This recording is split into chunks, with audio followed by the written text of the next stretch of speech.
Pub Battles Waterloo. Now I love to pimp my game, and I made this little plastic piece so I can quickly set up right on the setup lines. And here we have the beginning setup. You would think this game wouldn't be that interesting because it's just two titanic armies crushing each other. Actually three, as the Prussians come on. But I find every game interesting and fascinating. It's amazing how different each game can be. Now I start with the chit for the guard drawn, which is Napoleon, which allows the grand battery to begin the whole battle by firing. Now, if I didn't want to do that, I could delay the Prussians a turn, and that is a viable tactic. Throwing caution to the wind.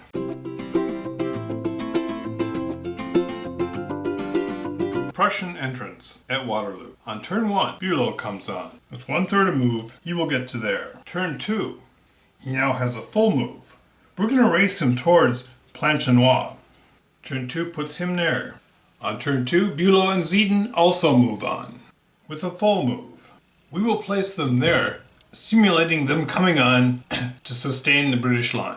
Turn 3, Perch comes on, with 1/2 move. So here you have it, turn 3, Bülow is here, Perch is here, and Blücher is here. But let's look at what that's just the HQs. Let's look at what their stretched out lines look like. There we have it. Turn 3, and this is how far. It's almost the middle of the day. Alright, there you have it. Turn 3, late afternoon. The front of the Prussian 4th Corps is just getting towards Planchenoit. They've come out of march column.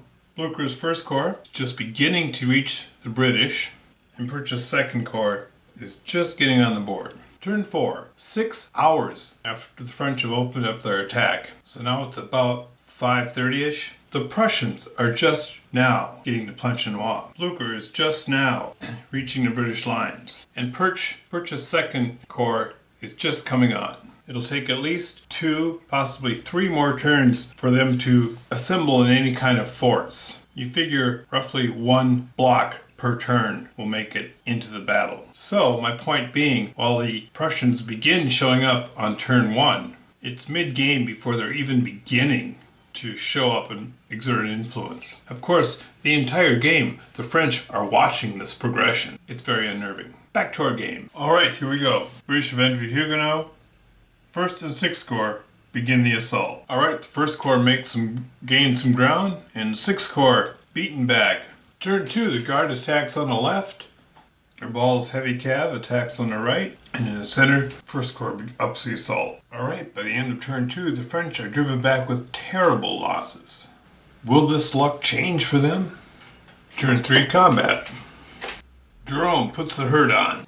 There we have it, the secret to French success was O'Reilly's 2nd Corps. In turn 4, there's a drive in the center. The French have broken through at Mont Saint-Jean. The unpacked baggage is exposed. Turn 5. Clinton charged the 1st Corps artillery here, and then Leftier charged himself, and their combat gets taken care of in the movement phase. They destroyed them. Alright, 5th turn. There is just a whole mess of combat in the center here, and the Prussians have finally launched an attack over here. Now here we are at the end of turn 5 combat, and this is getting really intense. The British really don't have much of anything left here in the center, and they've got this supply train to protect. But back here, the French are also running out of viable troops. Here's an unpacked baggage, and here are the Prussians coming in. Turn 6, there are 2 turns left, and the British have lost 6 infantry units. 6 infantry units is over half, so the British army has broken at this point. The French army has lost 5, and that's well under half the size of their army.